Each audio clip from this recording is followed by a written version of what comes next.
Welcome to the English with Kirsty podcast from EnglishWithKirsty.com.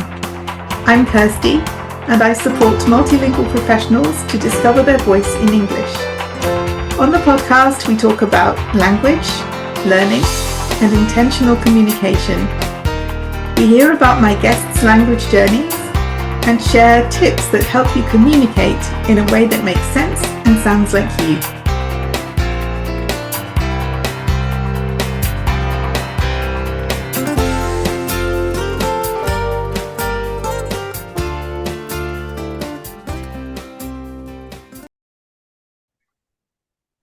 Hi everyone, and welcome back to the English with Kirsty podcast. And today I have another new guest. So welcome, Silke. It's nice to see you here on the podcast. Hi, Kirsty. I'm happy to be here. Thank you for inviting me. And yeah, I'm glad to chat with you. Yeah, it's been good because we've been getting to know each other a bit outside of LinkedIn, using both of our languages, which I find really cool. To not only use English all the time, but today is in English so that everyone can understand what we're talking about. So maybe let's just start then by finding out who you are. So when did you, what's your story with multiple languages? Have you always been interested in them? And then how did that turn into a career for you? Okay, so my name is Silke. I'm from Austria, and I'm now a freelance translator specializing in women's health and mental health, so in the well-being content. And I translate from English and Spanish into German. And it's funny because languages have not always been my first love, actually. Because when I went to middle school, it's when the first time when I learned English, I was really bad at it and I had really bad grades. And I wasn't the only one. There were some people in my class that really, had a hard time with learning English. So our amazing English teacher decided to tutor us after school. And after one or two sessions, I don't know what happened, but something clicked. And that's when I started to love English and had really good grades. So I don't know what happened in these sessions, but they really helped me, to love speaking English. And there's a similar story with Spanish. So after in middle school, I had English and French. So when I went to high school, I went to a business school and we could choose specialization, and I chose languages. So I could choose to start with French or with Spanish. And as I've already had French in school, I was like, okay, I'm going to start with French because then it's going to be easy for me. I won't have to study much. But the problem was that only 3 or 4 people decided to start with French, and that was not possible. So we all had to start with Spanish, because they wouldn't do classes for only 3 people. So yeah, first I was a bit disappointed, but then I also started to love Spanish because I just, I love how the language sounds and I love the person that I become when speaking Spanish. I am a bit more confident, I'm a bit louder. I don't know. Do you also have that when you speak another language? Your personal traits or your character Yeah, changes? Yeah. it's like different Kirstys come out. I like it. Yeah. Yeah. I also love that. And so yeah, that's when I also decided to study languages, to study translation and interpretation. And I did my master's, my bachelor's and my master's at university. And yeah, that's my journey with languages, I would say. And then I worked in a translation agency, and now I am starting out as a freelance translator. Okay, so of all the things that you could have specialized in, why did you choose the women's health topic? Why did you feel drawn to those kind of topics and that kind of content? First I thought, okay, I have to specialize in legal translation or tourism translation or medical translation because that's the courses we would have at university. But then one day I saw a guy on LinkedIn who has his translation agency and he translates for, he's like a cyclist, so he really enjoys cycling. And that's where he decided to specialize in. And I was like, that's really cool. So I started to dig deeper, and I noticed that over the last couple of years, I've been reading a lot about, women's health, about cycle, about how the brain works and everything. And yeah, that's when I decided to specialize in it. And I would also say it's a good specialization because the femtech boom um, is going on right now. So there are a lot of new companies, startups in this area that bring out new products, and yeah, need translations in German, hopefully. Do you think it's like a question around access to information as well? Because if people can access information in English, then fine. But for those who don't have that option, um, information in German is necessary to make sure that they too have the same access to the information about women's health, about topics that will affect them. Is there like a language equality side to it as well for you, or? Definitely, yeah. Women's health or health topics in general are so important for us because if we have this information um, in German or in other languages, we can really take care of ourselves and take our the well-being in our hands, because I would say the information mainly comes in the women's health area, comes mainly from the US or also from the UK. So that's where they do most research. And if we wouldn't have the information in German, it would be a real bummer because yeah, it's so important to share that information with as many women as possible so they are happy and healthy. And in a way that makes sense, I guess, in a way that's accessible to people that haven't studied this area, but if companies are producing information on a more kind of accessible level so that everyone can access it, then speakers of other languages should have that same access to the information. Yeah, definitely. And one thing is to have access to the information, and another thing is to really understand what you're reading because it can be really science-based and complicated. Um, so it's good to also have resources that are easy to understand for someone that hasn't studied it. Mm. Yeah, it's important work. So you've joined the language industry at an interesting time. Lots of changes going on, lots happening. Um, how's it been for you? What would you say are the challenges, or what or who has helped you on your journey into freelancing? Yeah, I would say the biggest challenges, like there are a few. When you're starting out, there's so many new things you have to think about. It's Mm, with every freelancer, it's like that. You have to think about, how do I market myself? How does it work? How do I do networking? Um, you know, should I have a logo? Should I have a professional picture? How do I set up my LinkedIn profile? There's so many questions. And of course, also the legal paperwork, registration, everything. And I would say uh, these are challenges that I faced. And, um, I didn't want to go a rabbit hole and read a lot of articles or opinions about all these topics because, there's so many different ways on how to do things. mm. So many ways how I don't know how it's right or wrong.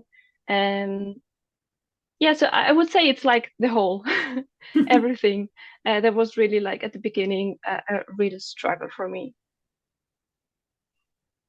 Yeah, sometimes I think you don't know what you don't know. Like when I started, I knew there were some things I needed to learn about, but then as I started doing them, I was, oh, I didn't know that either. And then it was like you more things get added to the list that you didn't even think about before you Yeah, started out. So, definitely. That's it. And it's not something you learn at university, sadly. It's something that you have to inform yourself about, which is also a good thing because when you read about it, it's more likely that you remember it and that you know how things can be done. and you also grow on a personal level. I mean, I have not been in it for so long, but I don't know how it's been for you, but on a personal level, I've learned so many things. It's amazing. Yeah, I think you have to like trust yourself in some ways that you wouldn't, because I changed career to go into teaching. I was in communications before.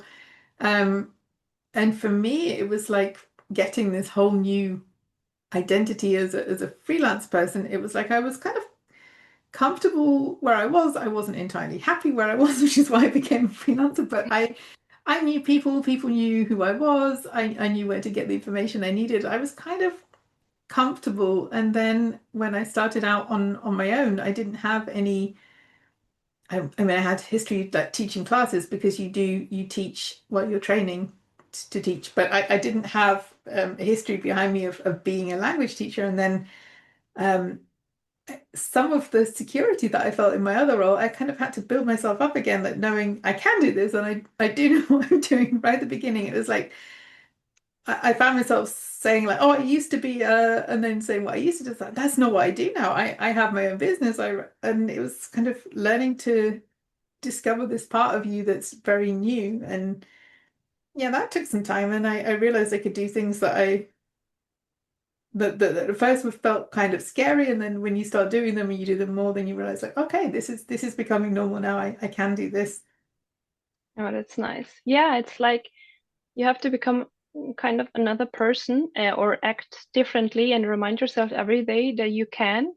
You don't have someone to tell you what to do, but you have to do it yourself. You have to always think about how can I improve my business? What can I do to find clients? Is there another way I could try it? And to just not be disencouraged by people telling you no, or by things going wrong. It's just progress, like to go day by day and to try to figure everything out. Yeah, and to trust yourself, because I mean, I think it's really important to speak with others, to get advice, to find people who are a bit further down the road and you can learn from them. But also not so much when I started, but now I see there are so many resources available, like you were saying, so many people telling you what you should be doing in marketing and how you should be doing everything. And then it's just like saying, okay, well. That's fine, but if I do all of these things, I'll never do anything else. And also, like some of these things are directly in conflict with each other, so I can't do all of them. And it's finding which one or ones is going to work for me. And you don't know that until you try. I think that's my one of my biggest lessons. Like I have to get it right. I have to get it right first Hmm. time. And then you don't know what's right until you try something and think, I don't actually enjoy this. I thought this would be a fun activity, but it's just stressing me out and I don't want to work like that and then try something else. I don't mean changing your mind every 2 minutes because you have to give things a chance, but really like seeing things as an experiment rather than I must get it right helped me a lot because then it made me curious rather than feeling like I was going to be judged if something didn't work out first time. Hmm. Yeah, and I totally get that, and that's what I at the beginning wanted to avoid, to have like several opinions. So I decided to go for one opinion, and so I looked up for a mentor that could help me, someone who has been in the language industry for several years already. And Mm. so I decided to ask Valentina Alia. You've talked to her recently, right, on your podcast? Yeah, she was on last week's episode, so Yeah. go back and listen So to that if you want to. so I decided to have her as my mentor because I wanted to have exactly that one opinion, and someone like I wanted to take a shortcut, because she has been in the industry for so long and she knows what works and what doesn't. And why not help yourself with information from someone else to not make so many mistakes? I mean, you're going to make mistakes along the way, Mm. but if someone can help to make not as many mistakes, that's really nice. And I've learned a lot from her, especially because she was like my accountability partner, and she wanted me to have certain things done until certain times. So that was really helpful to have someone tell you, okay, now you do that and that. that will also help you, like setting up a LinkedIn profile and doing the portfolio, starting to network or to even to have video calls with other people from LinkedIn. And that's how I yeah, started to get into everything. Yeah, it's like having a system because if you, even with something like, I don't know, a language course, if you say you're going to learn on your own and then you don't do anything, nobody's going to know. But if you know that you're supposed to have written a text about this topic by a certain date, and then you feel bad if you haven't done it, or you know that someone's going to be checking in on you.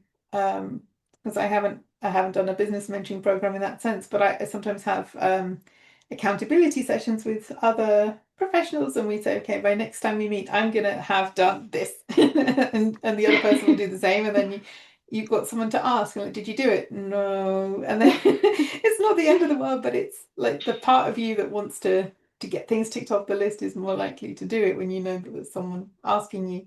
And also someone who has more experience as well can, as you say, it can help you to take the shortcuts rather than having to figure out everything for yourself. Yeah, definitely.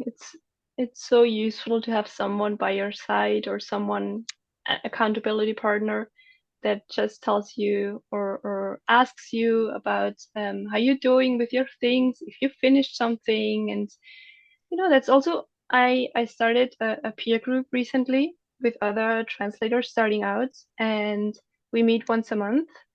And it's so nice to have this space because that's where you can be really honest about your progress and how you're doing with freelancing in the language industry. And yeah, it's really helpful to talk about the struggles and to give each other some tips on how we could improve or what we could change. And yeah, it feels like a really safe space.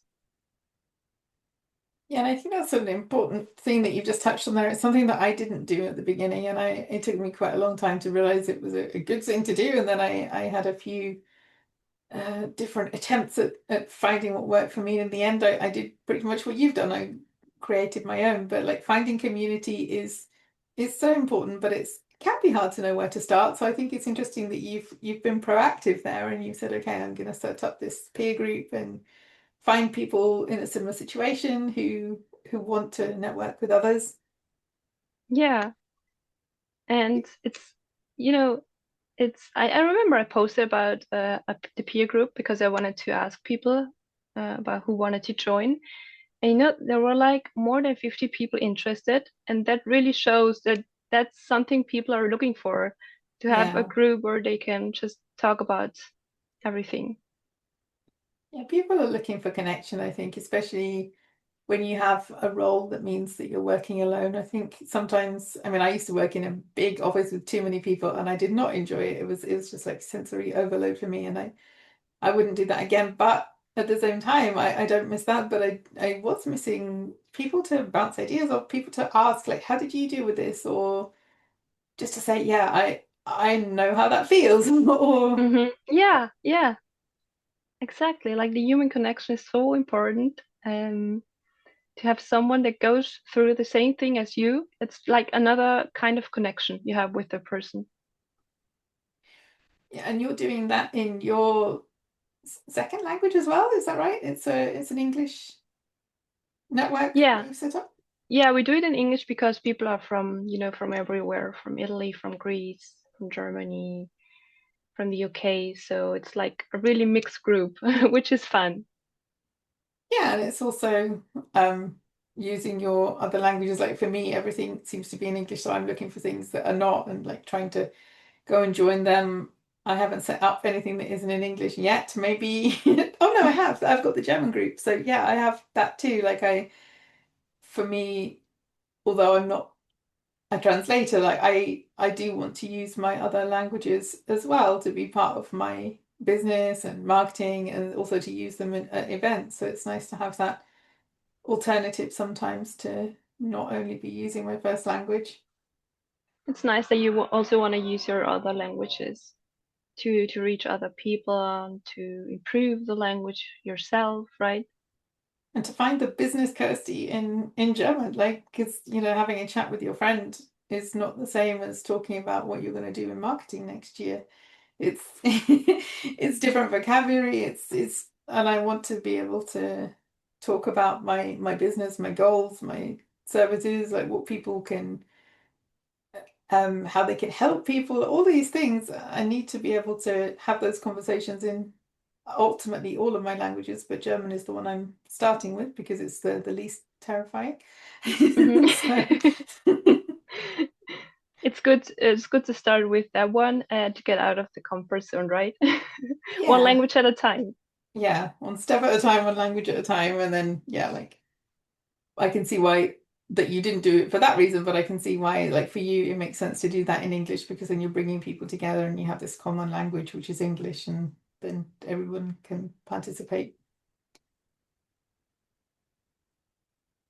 And talking about community, like we met on LinkedIn, Mhm. and I was thinking about your posts because I like to read your posts. You have it just feels like thought goes into them and that you tend to get quite a lot of comments and responses, but I think it's because you put the thought in first and found a topic that people want to talk about or that people can relate to. Um, and I think that's also really cool because I know that you are fairly new to the industry as well, but you've already got that. You kind of, for me, you established that as the way that you do your posts, and I think it's really cool. Was that intentional, or is that just how you are, how you communicate? I would say at the beginning, like the first month posting on LinkedIn, my posts were a bit different. Like I was trying out also to post in German or in Spanish. But after a little while, I noticed that what I wanted to post about, and it just came natural to me, I would say. I started to post about topics that really mattered to me or that I knew others would also find interesting to read because they also it's, it's topics that every one of us maybe struggles with, or I try to be as authentic as I can and to not only talk about, the good things and everything that works out, but also the things that we struggle with or that might be hard or questions even. So yeah, I would say it comes very natural to me. And it feels like a human wrote them. It feels like, I don't know, there's like your voice running through the post. It doesn't feel like AI. Some posts really do feel like AI on LinkedIn and just like, okay. And for me, that's like a massive turn off. But if something feels like it was written by a genuine human, I think that's what really sets some posts apart more than others. So Oh, that's thank good. you. That's a real compliment. Although, like nowadays, it's a real compliment, right? If Yeah. someone says that to you a couple of years ago, um, everyone, I suppose, wrote posts themselves. But I think also that's what the things I translate, like women's health or health, mental health. The content is needs to engage, to build trust with the audience. It needs to be real. It needs to be to emphasize with the reader.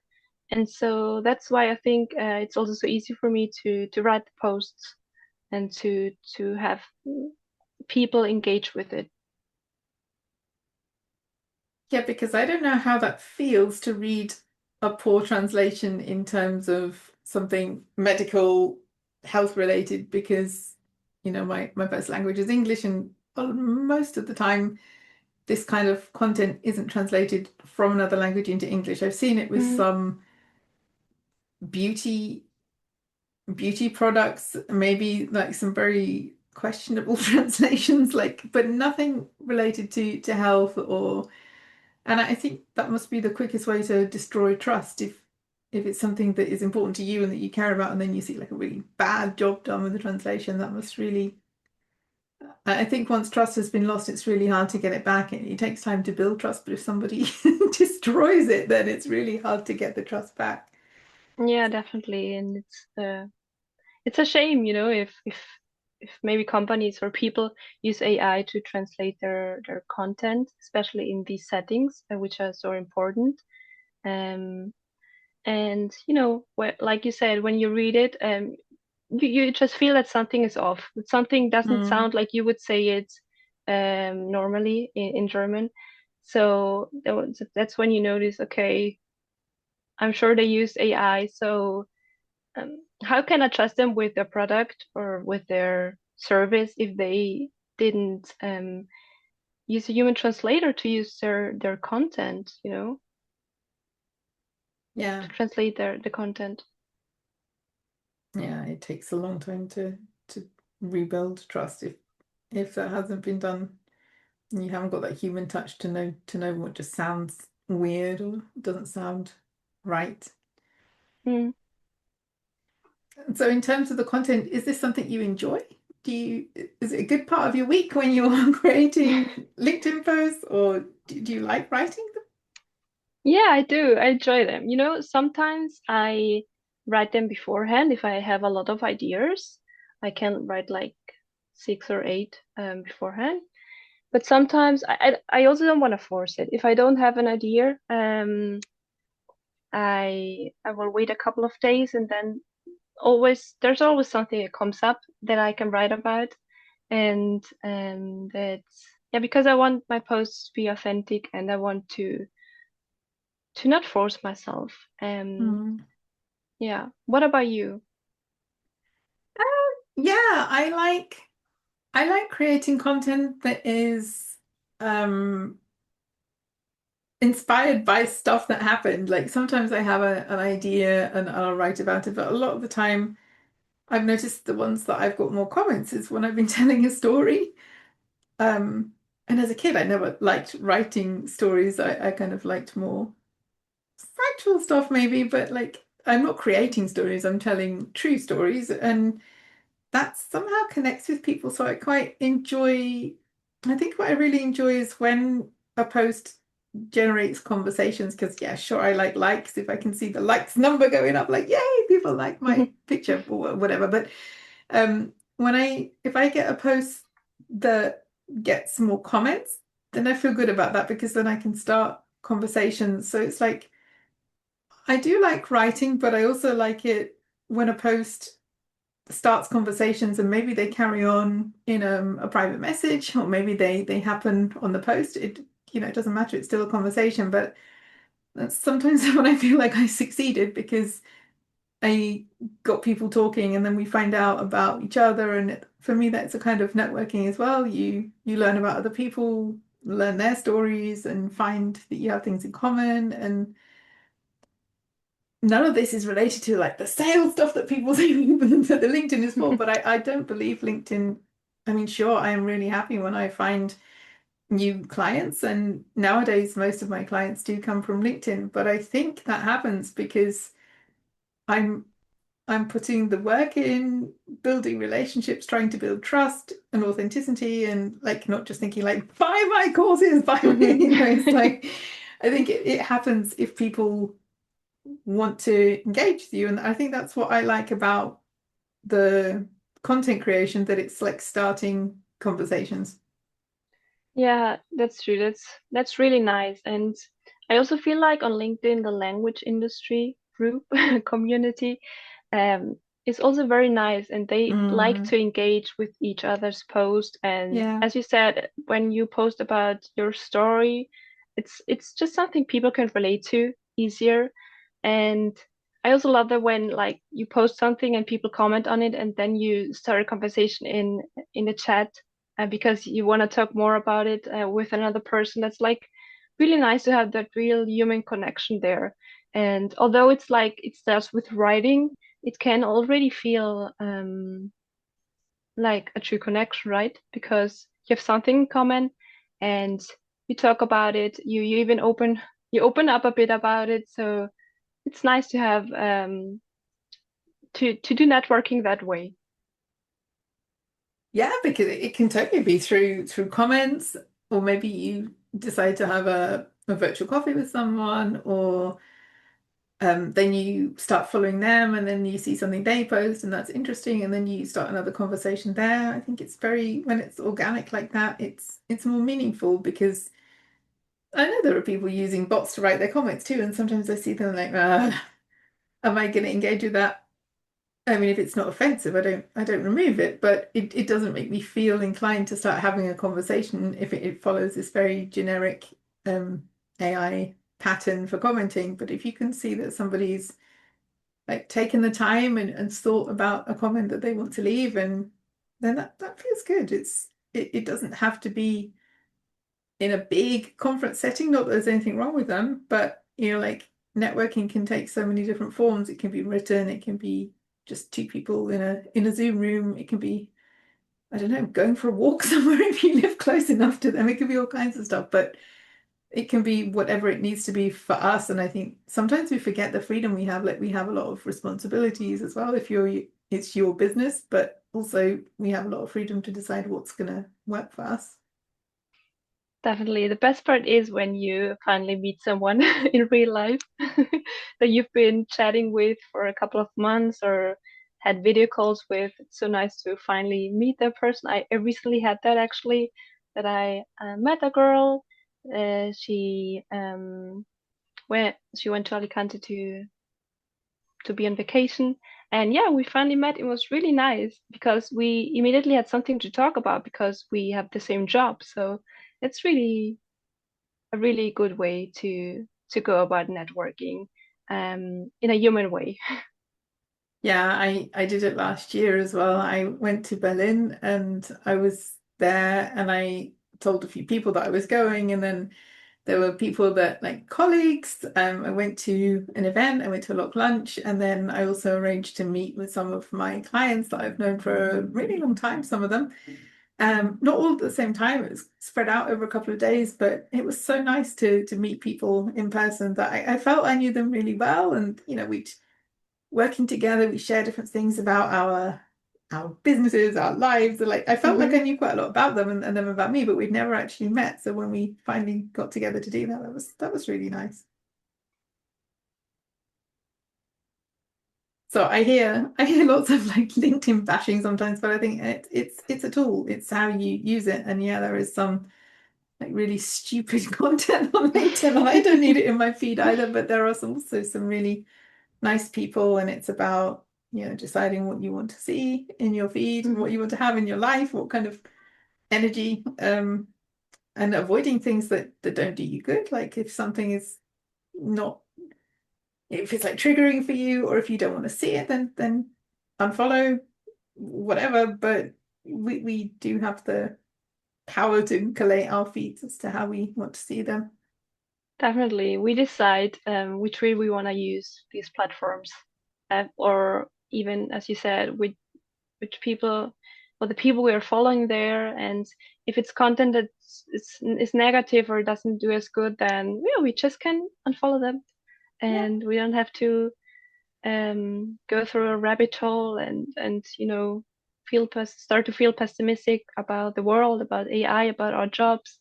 We have the power to control what we consume and what we share, and that's a good thing.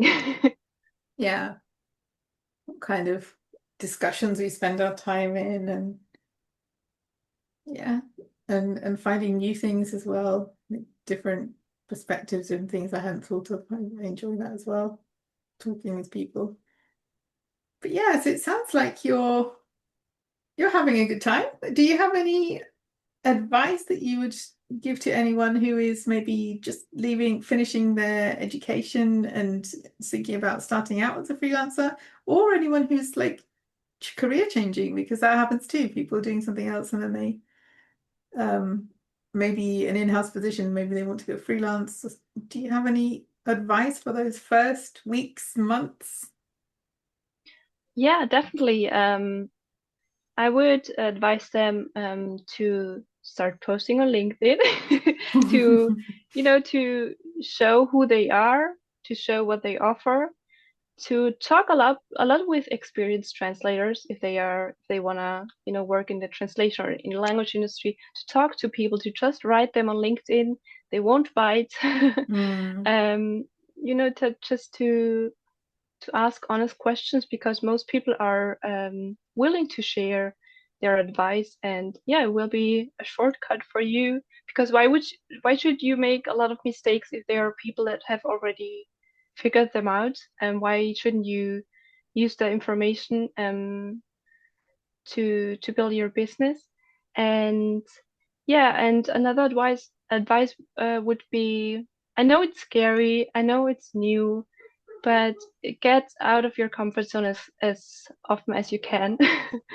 Because being scared and being out of your comfort zone means that you're doing something that's worth it, on a personal level, especially.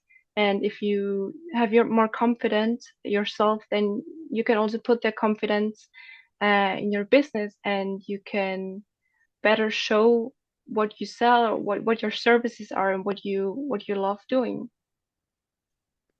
Yeah, and you're only like the new person once. So if you go to an event and it's a bit scary because you don't know anyone, next time you probably will know someone. If you go back, then you're not completely new because you've been there once. So sometimes the first step is the hardest, but then it gets easier the more you do something or the more you see the same group of people, or um even Hmm. something like posting after the first time, then hopefully it gets easier because you know how it feels, you know what it's like, and the Definitely, yeah. yeah.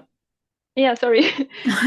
It will definitely get easier the more you do it, and it's just a trial and error to just um, do the things, although you're scared, although you can make mistakes, which is very normal. We should all make more mistakes Mm. because that shows that we are trying out more things, you know?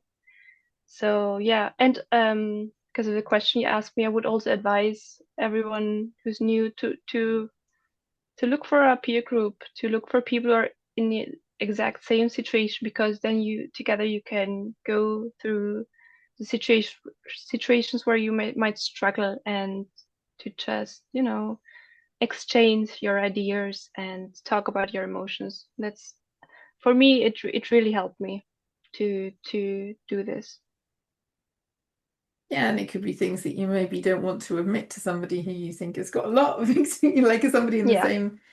I think it's good to have input from both, but also just to people that know how you're feeling. And sometimes you just don't know what you don't know. It's not a peer group related topic, but at the last German networking, for example, somebody recommended a course that should be on, and somebody else posted a link to a webinar, and somebody else, there was a third thing, but it's the same kind of thing, but it's like different topics that were coming up that people wanted to know about. And someone in the room had just finished some training on that, and then they were able to share it. And it was just like you don't always know what's available. And when you start talking with other people, then you can discover things that you didn't even know existed. definitely. I've already had some colleagues of mine recommend me, some a women's health event, or a translator event to go to, that I haven't seen somewhere on LinkedIn.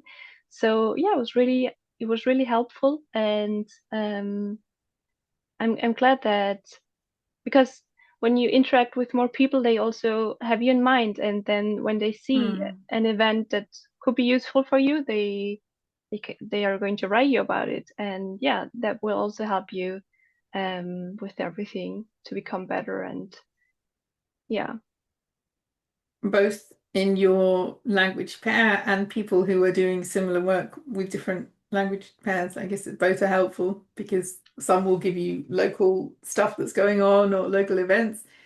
Others may come across events that are useful from a subject matter point of view, and and then you can access them as well. definitely, whether it's people who are in the same situation, starting out as freelancers, or are live in the same city, or have the same specialization, there's always some very, very good input from every one of these groups. Yeah, so your plan then is to keep going, to keep talking with people, keep creating content. I hope you get lots of inspiration. I think if we look for it, then inspiration does show up. Like sometimes if I sit down and think, right, I'm going to write something now for LinkedIn, and my mind is blank. But sometimes when I'm just doing other things, an idea will come to me, based on life or something that happened. And then, yeah, it's like looking for inspiration rather than just hoping it will appear. No, I mean, if you look too hard, it won't appear because you're trying too hard. But if you're open and seeing the possible content ideas that have something to do with work and something that you can share. I think that, yeah, that is a good plan. Would you like to do anything more kind of formal with writing, like a newsletter or a blog or anything like that? Or is that like a not something you thought about?